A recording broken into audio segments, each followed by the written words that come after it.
Eu sou Luciana Arcoverde, sou cirurgiã de cabeça e pescoço. Me formei, terminei a residência de cirurgia de cabeça e pescoço em 2012 no INCA, no Instituto Nacional do Câncer. E aí voltei para Recife. Meu pai já era um cirurgião de cabeça e pescoço aqui em Recife, conhecido. E já estava na casa há muitos anos, então minha relação, né, com o Hospital Esperança, ela é bem anterior à minha volta para Recife. Na verdade, quando eu estava entrando na faculdade de medicina, o Esperança estava sendo criado, estava nascendo, e eu acompanhei tudo isso de perto. Meu pai fez parte, inclusive, da organização do hospital, de corpo clínico, tudo isso. E eu vi o hospital nascer, crescer. E aí ele tem uma história de profissão muito bonita, né? Na minha faculdade eu sempre tive o maior orgulho, né? Graças a Deus, todos os professores e médicos por onde passei sempre só tinham elogios para falar, né? Sobre ele, então em quem eu me espelhei. E terminei fazendo a mesma especialidade dele, que é a cirurgia de cabeça e pescoço, com muito orgulho. Quis fazer residência médica onde ele fez, né? Trilhei o mesmo caminho, que foi no Instituto Nacional do Câncer no Rio de Janeiro. E retornei em 2012, quando aí sim dei entrada como médica, staff, cirurgiã de cabeça e pescoço no Hospital Esperança. E quando eu cheguei logo, ainda passei um tempo em Nova York, passei um mês em Nova York para conhecer um serviço de cabeça e pescoço de lá, que é um dos maiores do mundo. E aí voltei para cá, para o Esperança, e aí comecei minha vida no bloco cirúrgico, né, que é a segunda casa de todo cirurgião. E aí você volta e você ainda não conhece ao mesmo tempo por ele, mas não conhece todo mundo. Então você tem que ir trilhando o seu próprio caminho também, né? De conhecer corpo de enfermagem, corpo de técnicos, anestesistas, toda a estrutura e o pessoal, corpo clínico da casa, né? Do hospital. E de lá para cá eu venho ganhando, né? Um pouco o espaço, e eu acho que na medicina a gente ganha o espaço mostrando o resultado, né? Operando e tudo correndo bem e dando certo.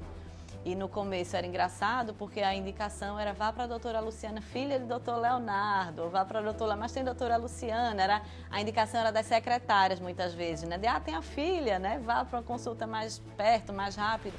E hoje em dia não, já tem a indicação médica, né? Dos colegas médicos que já estão indicando porque já conhecem o trabalho, né? As cirurgias, os resultados. Era engraçado porque o almoço de domingo sempre era precedido pela visita de papai aos hospitais, dando alta aos pacientes. Então a gente ia, as filhas dele iam no carro, e muitas vezes a gente descia com ele, né? Não, vamos descer ali comigo. A gente ia e via como ele tratava o paciente, né? E aquilo fascinava, porque você vê a fascinação que os pacientes têm por aquela pessoa que lhe tratou, lhe curou de um câncer. A nossa especialidade é uma especialidade oncológica. Então, vira aquela pessoa que me salvou, que me curou, né? Então a gente vê isso, o carinho que os pacientes tinham com ele desde de criança. Isso foi o que me incentivou e me estimulou primeiro a entrar na medicina, né? E quando você entra na medicina, mulher ainda tem muito: não, vai fazer o quê? Pediatria? E eu não, o que eu quero é um pouquinho mais pesado do que isso, né? Eu quero cirurgia, e depois decidi fazer cirurgia de cabeça e pescoço. E já na residência de cirurgia, um colega que é daqui do Esperança também, Dr. Pedro Cavalcante, foi meu professor, e ele um dia numa cirurgia ele me disse: minha filha, você tem veia cirúrgica. E quando ele me disse isso, eu digo: poxa, que coisa boa, né? Estou no caminho certo. E a experiência, né, do trato que meu pai tem com os pacientes e da técnica cirúrgica, ver ele operando é bonito. E aí eu fui aí crescendo e fazendo e operando e buscando o meu jeitinho, minha forma, muito inspirada nele, né? E por tantos cirurgiões de quem eu passei e assisti cirurgias. Eu acho o fato de ser mulher, né, que você fala, eu acho que a mulher tem uma, não generalizando, mas algumas mulheres têm esse instinto maternal, talvez. Eu tenho 3 filhos e sou aquela mãezona que com o pouco tempo, né? A gente trabalha muito, mas o tempo que eu tenho com eles, então eu tento aproveitar, brincar, sentar no chão e cuidar, né? O maternar. E eu sinto isso um pouco com meus pacientes, né? Do cuidado. Então são pessoas que chegam fragilizadas. O diagnóstico de câncer, né? Estou com tumor na tireoide, estou com tumor na boca, estou com tumor de pele até, mas ele é muito assustador, né? O nome câncer, carcinoma, então os pacientes chegam muito fragilizados. E aí aquilo de você, do acolhimento, né? De não, vamos em frente, do que for, tô com você, vamos lutar juntos e vamos tentar te salvar. A gente está aqui para curar ou, se não puder curar, para trazer algum alívio. Só que eu acho que ao mesmo tempo, né, que tem essa desvinculação, tem a vinculação total, porque o jeito de papai é assim também. O doutor Leonardo, o que eu sempre ouvi e via no tratamento dele com os pacientes é o lado humano, como ele é humano, como ele abraça a causa dos pacientes e acalma e acalenta. Não adianta a gente assustar mais do que eles chegam assustados, né? Por pior que possa parecer o quadro, acho que a gente tem que abrandar e acolher, minimizar e vamos em frente, vamos tratar, vamos lutar, que é o que a gente faz e sabe fazer de melhor, né? É a cirurgia, quando a gente pode, ou encaminhamento para um tratamento com a quimioterapia, com a radioterapia, quando isso é necessário, e o retorno deles para a gente bem. Né? Muitas vezes, o médico e a gente ganha presentes no retorno, e o maior presente que a gente ganha é ver um paciente bem. Estou curado, estou aliviado, obrigada por tudo. Infelizmente, as histórias infelizes marcam, né? Deixam cicatrizes na gente. Mas a gente sabe a limitação, né? A gente, na cirurgia oncológica, a gente sabe que a gente tem limitação. Que nem sempre a gente vence essa guerra, essa batalha, né? Então, as perdas dos pacientes jovens, principalmente, com casos de câncer avançado, muitas vezes que a gente acha que nem vai chegar em consultório, né? A gente é habituado a ver isso em hospitais, Hospital do Câncer, por exemplo, que a gente vê muitos pacientes que chegam com doenças avançadas e que a gente luta e faz uma cirurgia, faz 2, faz 3, faz radioterapia, faz quimioterapia e muitas vezes elas terminam com um desfecho ruim. Mas aquela volta, aquela luta que a gente vê deles contra a doença, indo até o final com a garra de que vai dar certo, isso aí não são não tem preço, e são muitas histórias. E um muito obrigada, a gente vê a cirurgia de cabeça e pescoço, na nossa face é o nosso cartão, né, de visita. Então imagine o que é você tirar tumores em nariz, em boca, em tirar parte de língua, então é um paciente que vai falar diferente, vai comer diferente, e como é que ele vai lidar com isso, né, na vida futura e no convívio social, que a gente leva esses pacientes, a ideia é levar esses pacientes de volta para um convívio social. Então, são muitas histórias e as felizes também, né, quando a gente consegue a cura e não, vamos tentar, vamos lutar e faz cirurgia, faz rádio, faz quimio, o paciente vence e acaba a doença e a gente vai levando e todo ano muitas vezes a gente acha não, e muitas vezes a gente dá alta, viu, Cláudia? É engraçado, porque a gente dá alta do consultório, acabou aquela revisão de oncologia, a gente considera o paciente curado, mas eles não se dão alta. Não, doutor, eu quero vir aqui todo ano, né? Uma vez por ano, eu venho aqui lhe dar um oi, não precisa me dar alta não, isso é muito legal. Eu tenho um paciente que eu já ressequei tumor de pele, já ressequei, imagina, tirar uma orelha, tirei orelha, já tirei parte de mandíbula, ele é cheio de cicatrizes. E aí ele está no princípio de Alzheimer, então ele vem no consultório, ora ele lembra, ora ele não lembra. Mas aí quando ele chega, né, e que tá tudo bem, e que você, poxa, que bom que o senhor voltou, né? Cada ano você não sabe se ele volta, se não volta. E você quer abraçar, quer dar um acalanto para o paciente, para o familiar, e com a pandemia a gente não está podendo fazer isso, né? Então, essa questão da máscara, do distanciamento, em câncer, está limitando bastante.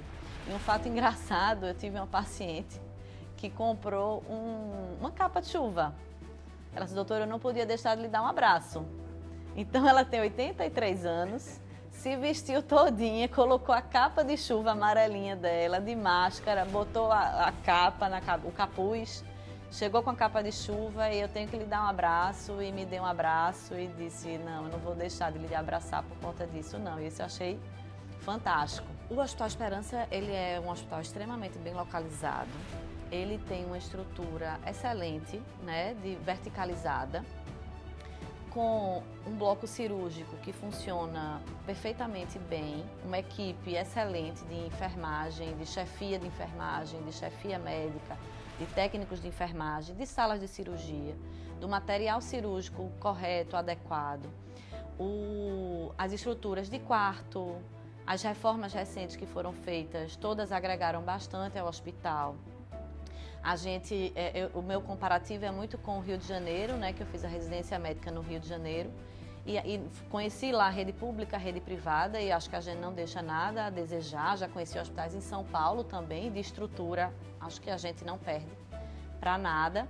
Inclusive em Nova York, eu fui no Memorial Sloan Kettering em Nova York e acho que assim, de estrutura física, não vejo diferença. Eu acho que o Esperança, nesse aspecto, ele está bem adaptado, adequado. Do ponto de vista técnico, os médicos, os cirurgiões aqui são muito bem formados e eu acho que não haveria necessidade. De estrutura hospitalar também não. Eu acho que a única indicação de ir para fora é se existir algum tratamento diferente em algum local fora. Então, algumas vezes existem alguns trials em oncologia, né? Então, um tratamento novo, com um quimioterápico novo que está se testando fora. Então, se é a chance que se tem, eu acho que vale a pena sair daqui para fazer. Fora isso, eu não vejo necessidade. Eu acho que a estrutura do hospital é muito boa, o corpo clínico é excelente. E acho que estamos comparáveis aos melhores hospitais de São Paulo. Né? O que é que me encanta em Dr. Leonardo? Dr. Leonardo, ele é uma pessoa ímpar, né? Coisas que eu não via mais nova e que eu vi depois. Ele é uma pessoa fantástica e que fala de tudo, sobre tudo, da área médica, da área não médica, e é agradável em qualquer conversa, em qualquer roda de conversa. Ele sempre foi o tio preferido de todos os sobrinhos. Era aquele tiozão que pegava todo mundo, levava para passear, para andar de buggy, para piscina, praia, onde fosse. Então é aquela pessoa sem defeitos, eu diria, sempre inteligentíssimo, sempre sabe de todos os assuntos do mundo que você quiser falar, pode perguntar que ele sabe, ele está por dentro. Então ele levou isso para a profissão, né? Para a área médica. Então ele é aquela pessoa que está no consultório, sempre trabalhou demais, chegava em casa tarde e ele sempre conta, eu lembro disso, que as filhas esperavam ele para jantar. A gente, uma época da vida, passou a dormir um pouco mais tarde para poder ter ele naquela horinha do jantar e conversar sobre tudo. E aí você vê o trato dele com os pacientes, né, com doenças que são realmente difíceis, muitas vezes mutilantes. E aí ele tratar o paciente, ele acolhe o paciente muito bem. Como cirurgião, ele é um cirurgião fantástico, extremamente habilidoso. O que eu ouvi sempre durante a faculdade e pude ver ao longo da faculdade, depois de formada e depois de formada com senso crítico maior. Eu fui aluna dos professores dele no INCA, né, no Instituto Nacional do Câncer. Ele fez a residência médica lá e eu quis ir para lá por conta disso, para aprender com quem ele aprendeu. E lá também só ouvi elogios dele, tanto de técnica cirúrgica, como pessoa, como colega, como amigo. E aí só me inspiro nele. A gente teve uma experiência de papai como paciente do Esperança, né? Como a gente não tem não só como médico, mas como paciente do Esperança. E a gente recebeu total apoio do funcionário da limpeza ao funcionário, ao diretor do hospital. Então, a gente tem abertura, acesso, o que a gente precisa, a gente fala e normalmente é atendido, é acatado. Eu acho que o caminho trilhado por ele, eu estou do meu jeitinho conseguindo seguir, né? Talvez já nasce com a pessoa, né? Às vezes a gente escuta muita história de colegas médicos, né? De como dão algumas notícias para os pacientes e como tratam os pacientes. Muitas que a gente fica triste de ouvir, né? E tenta sempre vamos olhar para frente, vamos pensar para frente. Não é porque você é médico que você tem a sensibilidade para lidar com certos pacientes, com certas doenças. Eu acho que é muito de nascimento, talvez de criação, do exemplo que se tem em casa, né? O que eu diria tente ser o mais educado possível, tratar bem a todos, não importa se é o diretor do hospital, se é a pessoa da limpeza, se é o funcionário que vai guardar teu carro. Então, acho que é você ser educado, bom dia, boa tarde, boa noite, parece uma besteira, né? Mas que é tão importante e tanta gente deixa de fazer. E é você tentar acolher o paciente, né? Dar uma notícia de uma forma... Você não vai mentir, eu acho que sempre a gente tem que dizer a verdade, mas de uma forma mais doce, com delicadeza, uma verdade. O paciente, ele sinaliza muitas vezes o que ele quer ouvir, até onde ele quer ir. E com o tempo você vai aprendendo a identificar isso. mas que é um exercício diário. Então, eu acho que é a prática mesmo, e é você se espelhar em pessoas que você admira nesse sentido, do tratar bem o paciente. Os pacientes ficam tão agradecidos que você não acredita que por tão pouco, de uma atenção às vezes pequena que você dá, o agradecimento deles é tão grande que você não acredita que pode se ter menos do que aquilo, né? Poxa, eles agradecem tanto, o que será que está acontecendo, né? Com talvez outros médicos, outras especialidades, que eles não têm o mínimo que a gente dá. Se com o mínimo que a gente der, eles já ficam tão agradecidos. O que é que está faltando, né? Então, não sei, não se pode ensinar. Eu acho que é você ir vendo exemplos de pessoas que são dessa forma, né? E que tratam melhor os pacientes. Isso a gente vê na faculdade, a gente entra em cirurgia, na faculdade a gente vê quem é mais delicado, quem não é, o anestesista que trata, né, o paciente melhor e enfim. Não dá para ser ensinado não, Cláudia. Eu acho que para quem está entrando é tentar se espelhar em quem trata os pacientes de uma forma boa, educada, delicada, né? Imagino esperança forte, né? A rede, o hospital tem se expandido, né? A gente vai ter um outro hospital da rede. Imagino que as cirurgias robóticas vão aumentar ainda mais. Eu imagino que a gente tenha talvez mais robôs no centro cirúrgico. E imagino que melhorar, a gente sempre pode melhorar em alguma coisa, né? Eu acho que no trato, que isso é feito de forma diária, né? De trazer para o paciente, ele tem que estar acolhido, né? Ele imagina que ele sai nu do quarto, com uma roupinha fina, uma bata cirúrgica, e o maqueiro vai arrastando aquela maca. O paciente vai olhando ali para o teto, né? Papai diz que vai contando as lâmpadas do hospital. E o maqueiro tem que ser delicado, tem que dar o bom dia, boa tarde. Eu vejo que esse treinamento tem sido feito, né? Eles terminam, entregam no bloco e boa cirurgia e boa sorte, e vai dar certo. Então, acho que esse treinamento de pessoal, de educação, de acolher o paciente, isso pode ser melhorado sempre. A estrutura já é excelente, poucos ajustes vão sendo feitos ao longo do tempo. O hospital, para o médico, ele é uma segunda casa, né? E a gente, apesar de trabalhar em vários hospitais, o Esperança, para mim e para ele também, é a segunda casa, é a nossa segunda casa. E você falou, vários médicos responderam de forma diferente. É engraçado porque eu vejo os médicos daqui, que são da geração do papai, são como tios para mim, né? Me viram criança, me viram alguns já adolescente, outros já médica. Muitos torceram com o papai no ano do vestibular, né? Ele foi um ano estressadíssimo para ele, no ano que eu estudava para o vestibular, porque vários amigos diziam, medicina ninguém passa de primeira, passa de segunda, terceira, quarta. E ele na tensão, né? E aí quando eu passei, todos comemoraram juntos. E o Dr. Marcelo Ventura, que foi, né, um dos fundadores do hospital idealizador, ele foi na casa de papai me dar os parabéns pessoalmente, quando eu passei no vestibular de medicina. Então isso é uma coisa que marcou bastante, né? Então todos eles são tios que eu frequentava em festas de turma de papai, de faculdade, né? Então são tios e que hoje me veem operar e entram na sala e, graças a Deus, me elogiam e que encaminham pacientes para mim. Não existe satisfação maior, né? Nem para mim, eu acho que nem para papai, porque quando você trilha um caminho e você vê que esse caminho não está acabando, né? Que esse caminho vai continuar, eu acho que é um motivo de orgulho muito grande. E espero eu um dia poder trocar, né? Eu tenho 3 filhos, espero que esse caminho que eu estou seguindo, dando continuidade, que algum deles possam dar continuidade de alguma forma e voltar para minha casa, né? E chegar na minha casa, na Esperança, exatamente. Se o hospital é a segunda casa, o bloco cirúrgico é o segundo quarto, né? Então é o lugar que a gente tem, que a gente fica mais tempo. Então o carinho não é de uma pessoa, né? A gente tem várias salas, mas aí é você ter o carinho de todos os funcionários, de todas as salas, da sala de recuperação, dos anestesistas, dos técnicos, dos enfermeiros, dos cirurgiões, da segunda geração. Eu não estou sozinha nessa segunda geração, né? Já tem outros filhos de outros colegas médicos cirurgiões da casa que também estão na casa.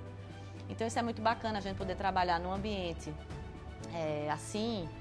Eu acho que não tem preço, né? Então é você vir para um ambiente de trabalho feliz, que eu acho que a vida pode ser muito curta. E se a gente puder, eu não entendo como alguém pode vir ao mundo e não ser feliz, já que a gente tem tão pouco tempo, né? Eu acho que a gente tem que estar sempre buscando a felicidade. E quando a gente consegue escolher uma profissão que faz a gente feliz, não tem preço.